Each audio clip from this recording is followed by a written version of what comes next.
আসসালামু আলাইকুম দর্শক, ইউনিক আইটি প্রোতে আপনাকে স্বাগতম। দর্শক, আজকে আমাদের সিএসএস এর প্রথম ক্লাস। তো এই পর্বে আমরা সিএসএস এর জাস্ট একটা পরিচিতি বুঝবো, দেন এরপরে সিএসএস এর প্রতিটা পার্ট বাই পার্ট আমরা শিখব। আপনারা ধৈর্য ধরে ভিডিওগুলো দেখবেন, শুরু থেকে শেষ পর্যন্ত দেখবেন। আপনি ফ্রন্ট এন্ড ডেভেলপ যে ডিজাইন, এটার একবার এক্সপার্ট হতে পারবেন। আর যারা আপনারা HTML এর ভিডিওগুলো আপনারা দেখেন নাই, আমাদের পূর্ব ভিডিওগুলো অবশ্যই দেখে নেবেন। তো চলেন আমরা সিএসএস এর যে ইন্ট্রোডাকশন ক্লাস সেটা শুরু করি। তো দেখেন, সিএসএস হচ্ছে ক্যাসকেডিং স্টাইল শিট। এটা একটা স্টাইল শিট যেটা দিয়ে আমাদের HTML এর বিভিন্ন এলিমেন্টের স্টাইল দেওয়া হয়। তো এই সিএসএস এর প্রকারভেদ হচ্ছে, আমরা এখানে দেখতে পাচ্ছি তিন প্রকার। একটা ইনলাইন সিএসএস, একটা ইন্টারনাল সিএসএস, আর একটা হলো এক্সটার্নাল সিএসএস।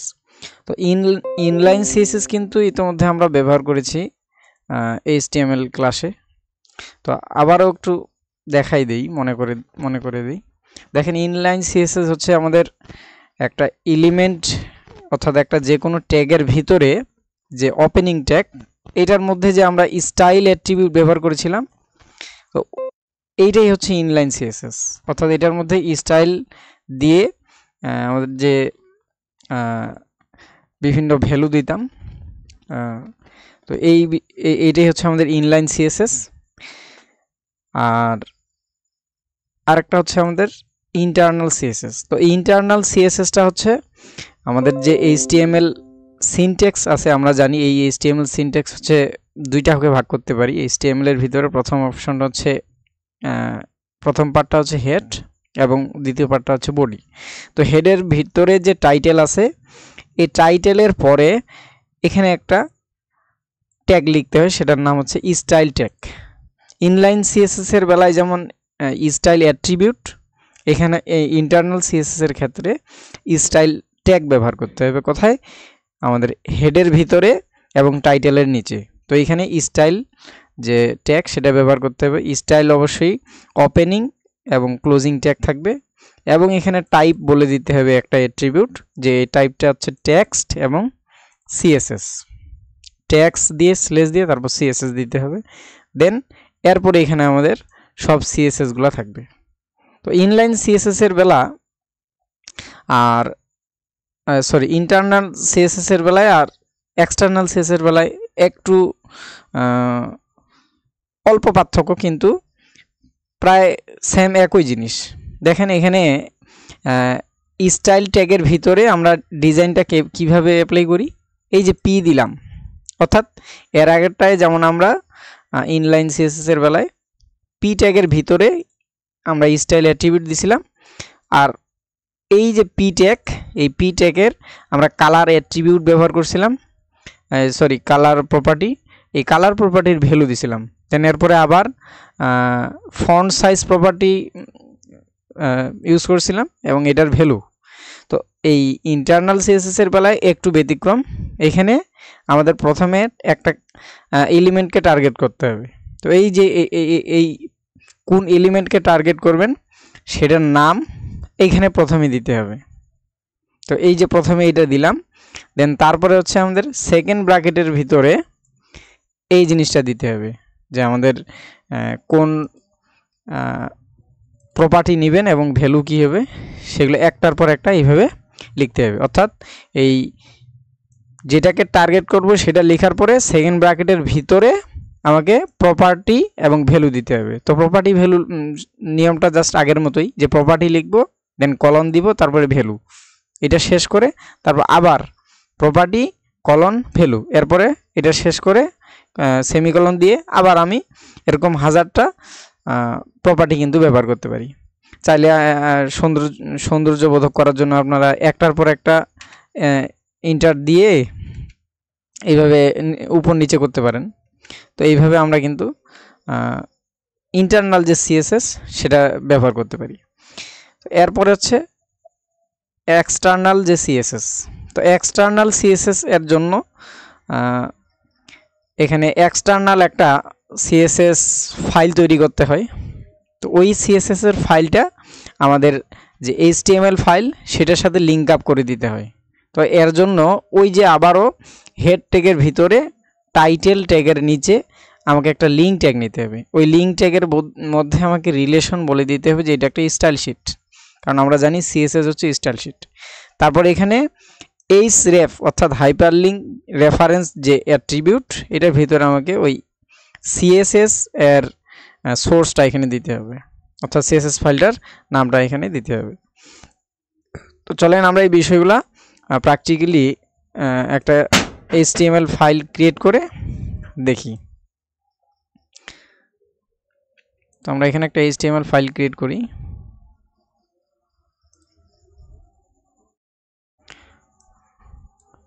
তো নাম দিলাম index, extension dot HTML.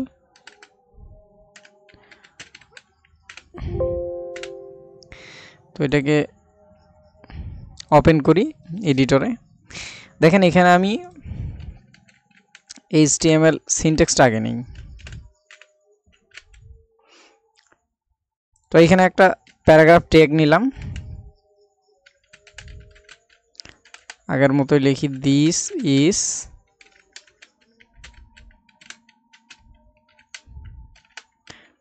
Paragraph tag. তো এটা দিলাম। এর মধ্যে আমরা তাহলে প্রথমটা দেখব ইনলাইন সিএসএসটা।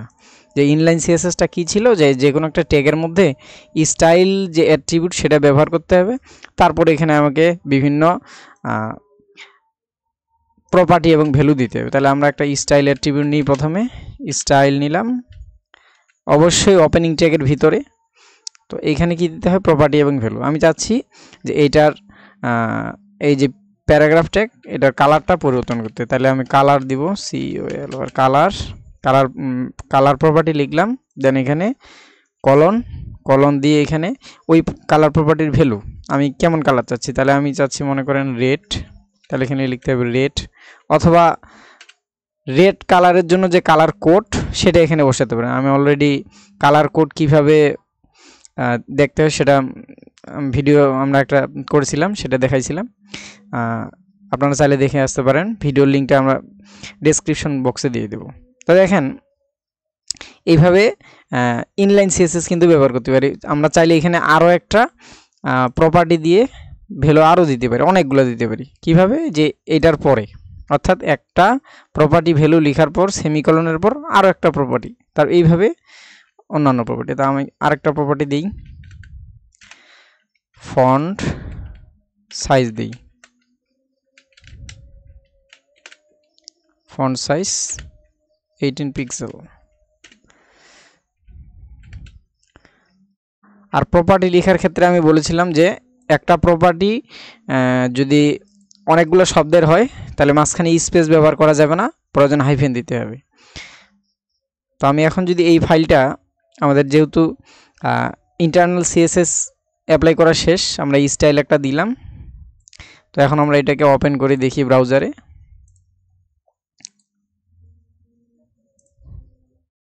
তো দেখেন এই যে আমাদের কালার কিন্তু পরিবর্তন করে কিসে নিছে, আমাদের রেডে নিছে। আমি চাচ্ছি কালারটা এখন আলাদা দিব, আমি কালারটা দিব ব্লু। তাহলে আমি যদি চাই এখন ব্লু দিব, তাহলে এখন যদি সেভ দিয়ে দেখি, আর এটা আর একটু বড় করব, 25 পিক্সেল দিব।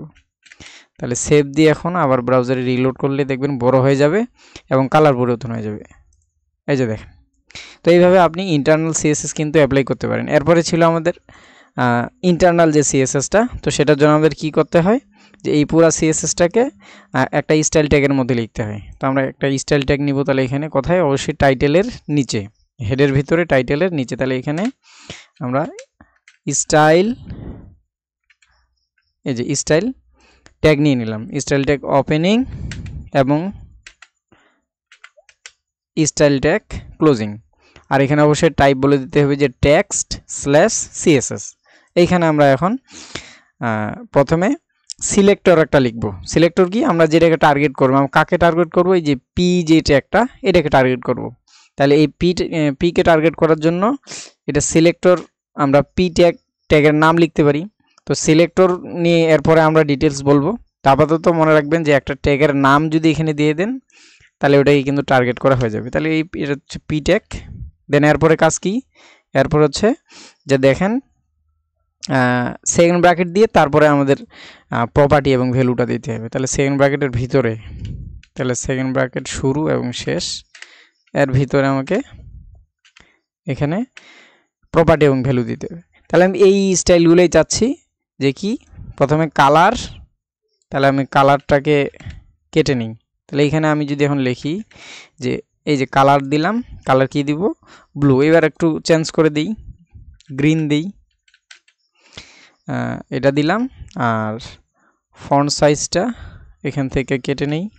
তো ফন্ট সাইজ যদি আমি এখানে এর নিচে দিই, আপনি নিচে দিতে পারেন অথবা এখানেও কিন্তু দিতে পারেন। তো আমি দিলাম এখানে। তো এখানে ফন্ট সাইজ আরও একটু বড় করে দিই, 30 দিই। এখন যদি আমি সেভ দিই, এখন আমার ইনলাইন সিএসএস যেহেতু নাই, তাহলে স্টাইল অ্যাট্রিবিউটের প্রয়োজন নেই। এখন যদি সেভ দিয়ে রিলোড দিই, তাহলে দেখেন এই যে আমাদের কিন্তু এই স্টাইলটাও নিয়ে নিল। অর্থাৎ এখানে আপনি হাজারো প্রপার্টি এবং ভ্যালু ইউজ করে আপনি এটার অনেক সুন্দর সুন্দর ডিজাইন দিতে পারবেন। তারপর আরেকটা রইল, সেটা হচ্ছে এক্সটার্নাল সিএসএস। তো আমি যেটা বললাম যে এক্সটার্নাল সিএসএস জন্য আলাদা একটা সিএসএস ফাইল তৈরি করতে হবে, দেন সেটাকে লিঙ্ক আপ করতে হবে কোথায়, এই হেডের মধ্যে। তো আমরা এই কাজটা করি। তো এর জন্য আপনি এখানে যাবেন, একটা নিউ ফাইল তৈরি করবেন, একটা নিউ ফাইল নিলাম এবং এটাকে সেভ করব সিএসএস হিসাবে। নিউ নেওয়ার সাথে সাথে এটি কিন্তু একটা টেক্সট ফাইল হয়ে গেল। এজন্য আমাকে সিএসএস ফাইল তৈরি করার জন্য আমাকে কি করতে হবে, এখানে সেভ করতে হবে। সেভ এস দিলাম। কোথায় সেভ দিব, যেখানে আমার কি আছে, HTML ফাইলটা আছে। তো এইখানে আছে নিউ ফোল্ডারের মধ্যে। তো এখানে আমরা সেভ করব। এখানে দিব, সাপোজ নাম দিলাম style.css এবং এখানে নামটা দিয়ে দিবেন। অবশ্যই সিএসএস ফাইলের ক্ষেত্রে .css দিতে হবে। আপনি নামটা স্টাইল হিসেবে দিলাম, আপনি টেস্ট বা যে কোনো একটা নাম দিতে পারেন, কিন্তু অবশ্যই শেষে .css কথাটা থাকতে হবে, এক্সটেনশনটা। আর এইখানে এর নিচে এখানে সিলেক্ট করে আপনাকে বলে দিতে হবে ক্যাসকেডিং ফাইল। এখানে অবশ্যই বলে দিতে হবে এই যে ক্যাসকেডিং স্টাইল শিট। এটাতে ক্লিক করে আপনি সেভ দিলে কিন্তু এই যে সিএসএস ফাইল কিন্তু হয়ে গেল। এখন আপনি আপনার ফোল্ডারে যাই দেখেন, ওটা সিএসএস ফাইল তৈরি হয়ে গেছে। তো এই যে দেখেন, এটা হচ্ছে সিএসএস ফাইল। তো আপনি চাইলে কিন্তু এখানে যেমন আমরা HTML ফাইলটা ক্রিয়েট করলাম, আপনি HTML ফাইলটা এখান থেকেও ক্রিয়েট করতে পারেন। যেমন আমি একটা দেখাই দিই, যে এখান থেকে রাইট ক্লিক করে আবার একটা টেক্সট ফাইল নেবেন। এখানে আমি যদি দিই যে টেস্ট নামে একটা সিএসএস ফাইল তৈরি করব, তাহলে এখানে আমাকে টেস্ট লিখলাম নামটা এবং এক্সটেনশন দিতে হবে CSS। তাহলে ইন্টার যদি দেই, ইয়েস, দেখেন এটাও কিন্তু এই যে আইকনটা এটার মতো হয়ে গেল। অর্থাৎ আপনি এইভাবে কিন্তু সিএসএস ফাইল তৈরি করতে পারেন। তো চলেন তাহলে আমি এখন এই এক্সটার্নাল যে ফাইলটা এটার সাথে লিঙ্ক আপ করাবো। কিভাবে, যে টাইটেলের নিচে হেডের ভিতরে আমাকে লিখতে হবে লিঙ্ক, একটা ট্যাগ নিতে হবে, যার ভিতরে রিলেশন বলে দিতে হবে স্টাইল শিট, আর href বলে দিতে হবে যে ওই সিএসএস ফাইলটার নাম কি। আর যদি অন্য ফোল্ডারে থাকে তাহলে অবশ্যই href এর পরে আগে ওই ফোল্ডার নেম, দেন স্ল্যাশ, তারপরে এটা। তাহলে এরপরে কাজটা করি, যে এটা যেহেতু নাম হচ্ছে style.css, তাহলে এই নামটা এখানে কোথায় দিতে হবে, এই টাইটেলের নিচে একটা লিঙ্ক ট্যাগ।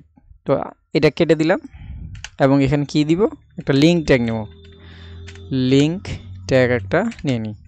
এখানে অবশ্যই রিলেশন কি দিলাম, স্টাইল শিট, এবং href যে এটার মধ্যে বলে দিতে হবে যে তোমার ফাইলটার নাম কি। আমার ফাইলটার নাম হচ্ছে এই যে দেখেন style.css, তাহলে এই style.css নামটা এখানে দিয়ে দিতে হবে, style.css। এখন যদি আমি এইটা সেভ দেই এবং আমাদের যে সিএসএস ফাইল এইটার মধ্যে ডিজাইনটা দিতে চাই, কিভাবে দিতে হবে দেখেন, জাস্ট এখানে আপনার টার্গেট করতে হবে, অর্থাৎ সিলেক্টরটা দিতে হবে। এর আগে যেমন সিলেক্টর কি দিছিলাম, আমাদের পি ট্যাগের নামটা জাস্ট পি, তো এখানেও কিন্তু সেম একইভাবে দিতে হবে। দেখেন আমি পি দিলাম, দিয়ে কি করতে হয়, সেকেন্ড ব্র্যাকেট দিতে হয়। দেন এখানে এই সেকেন্ড ব্র্যাকেটের ভিতরে সব প্রপার্টি এবং ভ্যালু দিতে হবে। তাহলে আমি এখানে দিতে চাচ্ছি যে কালার, এখানে কালার কি দিব, ধরলাম এখানে ব্ল্যাক দিব। তারপরে এখানে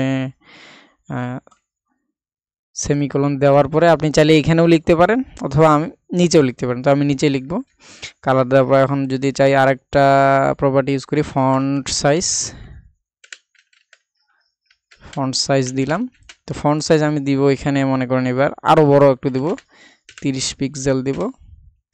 এখন যদি সেভ দিই তাহলে দেখেন আমার এই সিএসএসটা পিকে টার্গেট করবে। পি কোথায় আছে, পি হচ্ছে আমাদের এই যে পি যে ট্যাগটা, এখানে যত পি ট্যাগ থাকবে এখানে সব পি ট্যাগ কিন্তু পি ট্যাগকেই টার্গেট করবে, এই ডিজাইনটা দিয়ে দিবে। তো এখন যদি আমি ফাইলটাকে রিলোড করি দেখেন চেঞ্জ হয়ে যাবে। এই যে দেখেন কালার কিন্তু পরিবর্তন হয়ে গেল। এখন চাচ্ছি আলাদা যদি একটা আরও কালার দিই, সাপোজ আমি এখানে ইয়েলো দিব, তাহলে ইয়েলো দিলাম। সেভ দিয়ে যদি আরেকবার রিলোড দিই, এই যে দেখেন ইয়েলো কিন্তু নিয়ে নিছি। তারপরে যদি চাই রেড, আরেকবার রিলোড দিই, দেখেন রেড নিয়ে নিল। তো এইভাবে আপনি আপনার যে HTML ফাইল সেটাকে এই ইন্টারনাল সিএসএস, এক্সটার্নাল সিএসএস এবং ইনলাইন সিএসএস ব্যবহার করে বিভিন্ন ডিজাইন দিতে পারেন। তো যেহেতু আমরা সিএসএস এর অনেক গভীরে যাব, এই জন্য ইনলাইন সিএসএস অনেক একটু বেশি ঝামেলা হয়, এক লাইনের মধ্যে থাকলে অনেক ঝামেলা হয়। এই জন্য আমরা সবসময় এক্সটার্নাল সিএসএস ব্যবহার করব। সিএসএস জন্য আলাদা একটা ফাইল থাকবে, সেই হিসাবে আমাদের কোডিংয়ের ক্ষেত্রে সুবিধা হবে। তো আজকের ক্লাসটা এতটুকু থাকলো। এরপরের দিনে আমরা সিএসএস এর প্রতিটা পার্ট বাই পার্ট নিয়ে আলোচনা করব। এতক্ষণ সাথে থাকার জন্য ধন্যবাদ। আসসালামু আলাইকুম।